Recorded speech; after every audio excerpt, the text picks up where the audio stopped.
குடலில் கையை வச்சு நீ பெரிய மாயிரோண்ட கேட்க அது கூட நெஞ்சில் ஒரு குத்தனை குத்துனா சரியாக வந்துட்டு திருப்பி கதவை திறந்து கொண்டு தங்கம் ஐ லவ் யூ வந்து தான் வந்தவன் தலையில் வச்சு போட்டு அப்படியே தூக்கி எறிஞ்சு நான் மேசைக்கு மேலே இப்படி கையை நட்டி என்ன தங்கம் அடிக்கிறியோ வடிவா அப்படிதான் கேட்டு வருது இல்லை நாங்கள் பார்ப்பினா நான் அந்நேரம் எல்லாம் உனக்கு வெளிநாட்டிலேருந்து நான் பிச்சை போட்டினாங்க இப்போ நீ பெரிய எம்பி ஆகிட்டோட நான் என்ன சாப்பிட்றேன் இவள் கௌசல்யாவுக்கு பேச வலிக்கிட்டேன் நீ எல்லாம் ஒரு லோயர் ஒரு டாக்டர் எப்படி என்றால் நான் அப்போ சரி என்னுடைய இதே ஃபோன் தான் ஃபோன் எடுத்து போட்டு அப்போ அவர் சொன்னால் அடிச்சு விடையிட இடத்துல ஃபோனே உறவுகள் அனைவருக்கும் வணக்கம். நான் உங்கள் ராஜு. நேற்றைய தினம் பெரிய விடயங்கள் 2 விடயங்கள் பெரிய ஒரு பேசு பொருளாக இருந்தது. வந்து தையிட்டி சம்பந்தமான விகார சம்பந்தமான பிரச்சனையும் நேற்று ஜாழ் மாவட்டத்தில் ஒரு உணவு விடுதியில் அச்சுனாம் ஒரு மர்ம நபருக்கு நடந்த ஒரு பிரச்சனை உண்டு.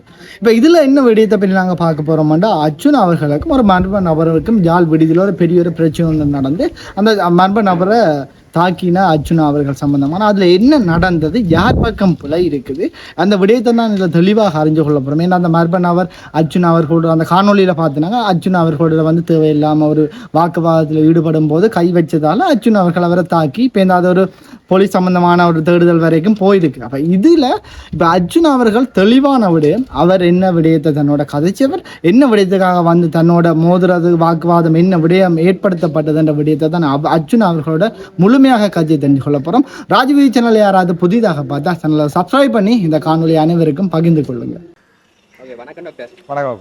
நேற்று உங்களுக்கு தாக்கப்பட்டு நீங்கள் தாக்கினு சொல்லினா ஆனால் அந்த வீடியோவில் பார்த்தா அவர்களால் உங்களுக்கு தாக்கின மாதிரி இருக்கு. ஆனால் ஊடகங்கள் எல்லாம் பிழையாக போட்டு கொண்டிருக்கிறான். இதுக்கு உங்களுடைய A to Z வரையான ஒரு விளக்கத்தை ஒன்று தர முடியும்? இல்லை, அதை தர நான் தூக்கி போல் சொல்லியிருக்கேன். என்னண்டாப்பு நேற்று 8 மணிக்கு போனாங்கள். இங்கே போனால் சரி போனாடம் வேண்டாம், ஒரு டென்மார்க்லேருந்து வந்திருந்த ஒரு ஃபேமிலி உண்டு. போய் பார்த்து போட்டு அவையோட கதைச்சிட்டு வரைக்கும் 10:25 வந்தால் அப்போ எனக்கு இரவு சாப்பிடையில் பின்னர் ஒரு 7 மணியோட சாப்பிட்டு தான் நாங்கள் போனாங்களே என்ன. அப்போ சரி என்று போட்டு சரினா ஒரு எனக்கு தண்ணி விடாக்கிற மாதிரி இருந்தது. அப்போ சரி ஒரு கப் போய் ஒரு ஜூஸ் ஒன்று குடிப்போம்ட்டு. இப்போ இவ்வளோ சாப்பாடு வேணாமென்றால் நான் ஒரு 2 நானும் ஒரு கறியும் ஒரு லெமன் ஜூஸ் இனி இல்லாமல் ஓட பண்ணி போட்டு பார்த்து கொண்டிருக்க. ஃபோனை இருந்த உடனே நாங்கள் ஃபோனை பார்க்குறான் வேலை பார்த்து கொண்டிருக்க. இவள் சொன்னால் அண்ணா ஆரோ ஆள் வீடியோ எடுக்குதுண்டு. அப்போ நான் சொன்னேன் எடுக்கட்டும் என்ன இப்போ இந்த வீடியோ போட்டு வெளிநாட்டு ஆண்டிகளின் காசில் உல்லாசமாக சாப்பிட்றான்னு போடுவாங்க. அப்படி எவ்வளோ தானே போட்டுட்டு மங்கண்ட பசி எங்களுக்கு தானே தெரியும் பேசாமல் 2 போட்டி இருக்க.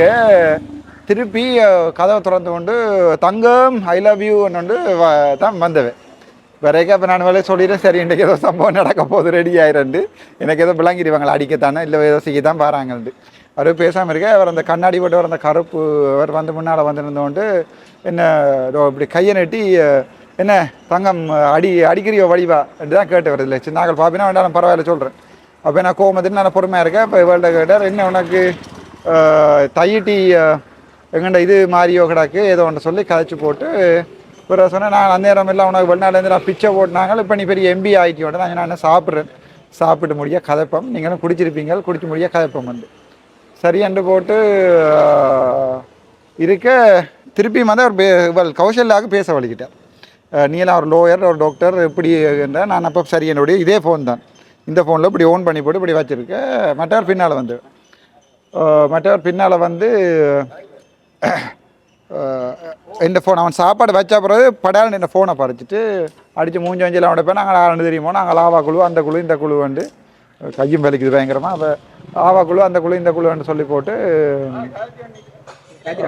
சரியாண்டு போட்டு அப்போ கௌசல்யா பேசி போட்டு இருக்க ரெக்கார்ட் பண்ண பின்னால் வந்து ஃபோன் எடுத்து போட்டு அப்போ அவர் சொன்னால் அடிச்சு விடையிட இடத்துல ஃபோனையும். அப்போ வேறு எடுத்தோன்னா நான் சரி உடைக்க போகிறாங்களாகும்.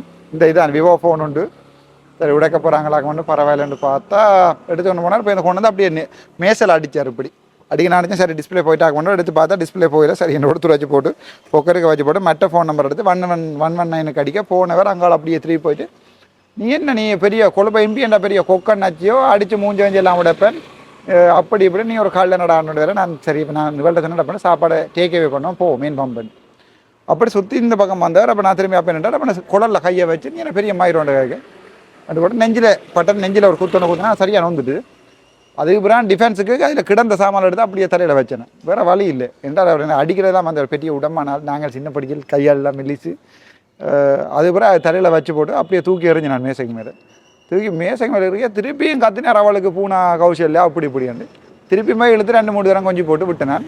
அது பிறகு அப்பாயின்மெண்ட் எனக்கு அடிச்சுனா போலீஸ் வரையில் பிறகு நான் போலீஸ் ஸ்டேஷனுக்கு போய் ஸ்டேட்மெண்ட்டை போட்டுட்டு இப்போ இந்த 2 மணி வீட்டை போய் அவளை கொண்டு விடையில இந்த விடிய போனாங்க. இப்போ போலீஸ் ஸ்டேஷனுக்கு போய் ஸ்டேட்மெண்ட் கொடுத்துக்கிடாது. திருப்பி 2 தரம் ஸ்டேட்மெண்ட் கொடுத்துக்கிடாது. செல்ஃப் டிஃபென்ஸுக்கு இளஞ்செழியன் சார் சொல்லியிருக்கார், யாராவது உங்களை அடிக்க வந்து கை வச்சா இங்கே கொலையே செய்யலாம்னு சொன்ன வீடியோ எனக்கு இருக்குது. நான் கொலை செய்கிறேன், நான் ஒரு டாக்டராக போய் நான் கொலை செய்கிற ஆசை இல்லை. ஆனால் என்ன அவங்க நச்சு கொண்டிருக்கா டாக்டர் தானே, இப்போ போய் அடித்தா பொண்ணு என் மாதிரி ஓடிடுவான்னு நினைக்கிறது. இந்த 6 வருஷம் வெளில 6 மாதம் வெளில இருந்து அடிச்சு ஓடையில் இவன் அடிச்சு ஓடுறது இல்லை பார்ப்போம் வழக்கில் நடக்குமா நினைக்கிறேன். போலீஸ் இன்றைக்கு வந்திருந்தது, அங்கே போய் சிசிடிவி கேமரா எல்லாம் எடுத்தது, அது முதல் வெளியாக வந்துட்டு அதில் தெளிவாக இருக்கு. அப்போ நான் போய் ஒருத்தரோடையும் சண்டை பிடிக்கணும், இந்த பாலில் சிவனை என்று சாப்பிட போனேன்னா நான் ஒருத்தரோடையும் பிரச்சனைப்பட போயில. போலீஸோட நியாயமானது இருக்கும். ஒரு பாராளுமன்ற உறுப்பினர் எனக்கு அது பிரச்சனை இல்லை, எனக்கு யாரும் வெட்டுறாண்டாலும் நான் ரெடி வெட்டு படுறதுக்கு. அதனால் ஒரு பாராளுமன்ற உறுப்பினர் ஒரு தகுதி மரியாதையோண்டு இருக்குது. ஸோ இப்போ எங்கிட்ட முந்தின ஆக்கள் ஏன் இப்படி பப்ளிக்கு வாரையிலேண்டா இப்படி வாரம் போகிறவன் எல்லாம் கல்லால் அறிவான்னு பிரச்சனைப்படுவான்டா வாரையில். உங்களுக்கு பயந்து நாங்கள் போனால் ஒரு கம்ப்ளைண்ட் வந்தால் போயிடலாம். இப்போ சாவச்சியிலேருந்து இப்போ அடிக்கணும், இந்த இப்போ பல்மேரா போர்ட்லேருந்து வந்திருந்தவன் நாளைக்கு இதில் கற்பகம் ஓப்பன் பண்ணிடுமா ஓப்பனிங் வாங்கணும், அது போயிடல அவங்களுக்கு பயந்துருந்தா. போலீஸும் பாதுகாப்பு தரணும். அனுராவுக்கு நான் தலையடி தானே, அனுராவுக்கு இல்லை அரசியல்வாதிக்கும் நான் தலையடி. ஒன்றும் செய்யலை, இதுதான் நடந்தது. வழக்கு போட்டிருக்கிறேன், அவரும் வழக்கு போட்டிருக்கான்னு கேள்விப்பட்டேன் நான். இப்போ கௌசல்லாம் சொல்லிச்சு நாங்கள் போய் பார்ப்போம் ஹாஸ்பிட்டலில், நீங்கள் அண்ணா அடிச்சு போட்டிங்க சரியில்லைட்டு நாங்கள் போய் பார்த்தா இந்த சாட்சியில் அச்சுறுத்தினு பிரச்சனை வரும். ஆனால் எனக்கும் கவலையாக இருந்தது. நான் 2 வாரம் ஒவ்வொரு ஹாஸ்பிட்டலில் ஒர்க் பண்ணிக்க நான் ஒரு நாள் யாருக்கும் கை நடி அடித்ததில்லை. எனக்கும் கவலையாக தான் இருந்தது. முதல்வர் இந்த டாக்டர் ஃப்ரெண்ட் ஒருத்தரும் இப்படி தான் மகனை தூக்கி குவார்ட்டர்ஸுக்கு வழியால் எறிய வலிக்கிட்டு கொடுத்தேன். அப்படி ஏதாவது இனிமேல் இல்லை என்ற சுச்சுவேஷன் வந்தால் மட்டும்தான் கை நீட்டுற பழக்கம் எனக்கு சரியான கவலை. நான் ப்ரௌன் பெல்ட் வரைக்கும் எடுத்திருக்கேன், எனக்கு ஆக்களுக்கு கை நீட்டம் இல்லை. இப்போ டிஃபென்ஸுக்கு தானே இப்போ கராட்டி வளர்கிறது தூக்கி தான் எறிஞ்சு நான் வேறு ஒன்றும் அடிக்கலை. இப்போ இந்த திருப்பியும் அவளுக்கு டியூஷன் ஆளாக தான் போவதில் போய் திருப்பியாக இருக்கும். இப்போ நான் என்னடா ராசா செய்கிறேன், அதில் 21 ஏக்கர் காணி அவங்க வச்சிருக்காண்டு புத்தவர் மாதிரி சொல்லினோம். அதில் 13 ஏக்கர் தாரண்டு மந்தா சொன்ன ரெக்கார்டிங்கும் என்னோட இருக்குது. அப்போ நாங்கள் அதை போய் அந்த 13 ஏக்கரை எடுத்து இந்த காணிக்காரருக்கு கொடுத்து போட்டு பேருந்து மிச்சத்தை தானே இப்போ நாங்கள் 8 ஏக்கருக்கு அவையிட்ட கதைச்சி அதுக்குரிய மாற்றிடோ இன்னமோ இந்த ஏதோ பிரச்சனையை முடிக்கணும். இப்போ ஒரு கையில் காலில் புண்ணு இருந்தால் பிச்சைக்காரன் என்ன செய்வான்டா, புண்ணை காய விட மாட்டான், ஏன்னா அந்த புண்ணை காட்டி பிச்சை எடுக்கல. அது மாதிரி தான் எங்கள்கிட்ட இந்த அரசியல்வாதி செய்கிறேன்னா அது பிரச்சனைகளை கூட்டி குறைச்சி சம்பவம் எனக்கு நல்லா படையில் இந்த கேமராவில் இருக்குது எனக்கு காரணம் நம்பர். இதுதான் பிரச்சனை. இப்போ ஒரு பாராளுமன்ற உறுப்பினர் நாங்களும் இப்போ கொழும்புல போய் இருந்து கொண்டு 4 ஸ்டேட்மெண்ட்டை மீடியாவில் கொடுத்தோன்னா 5 வருஷத்தை தள்ளிடலாம். இல்லை நின்று டாக்டர் எங்களுக்கு கடலட்டை பண்ண பிரச்சனை இப்போ எக்கச்சக்கமான பிரச்சனை பார்த்து இந்த விடியாலும் வலிக்கிட்டு பார்த்தோன்னு தெரியுது. சிலதுகள் சும்மா இண்டிவிஜுவல் பிரச்சனைகளையும் கால் பண்ணி சொல்லுவீங்கன்னா பிரச்சனை உண்டு. அப்படியெல்லாம் செய்யக்குள்ள எனக்கு விளங்கலை. ஒன்றில் நான் கொழும்புலையே 5 வருஷம் போயிருந்து கொண்டு உல்லாசமாக இருந்து கொண்டு அறிக்கை விட்டு கொண்டு போகணும் நியூஸில், அல்லது வந்து இப்படி மக்களோட சேர்ந்து மக்களோட பிரச்சனை எல்லாத்தையும் போய் கதைக்கணும். ஓகோ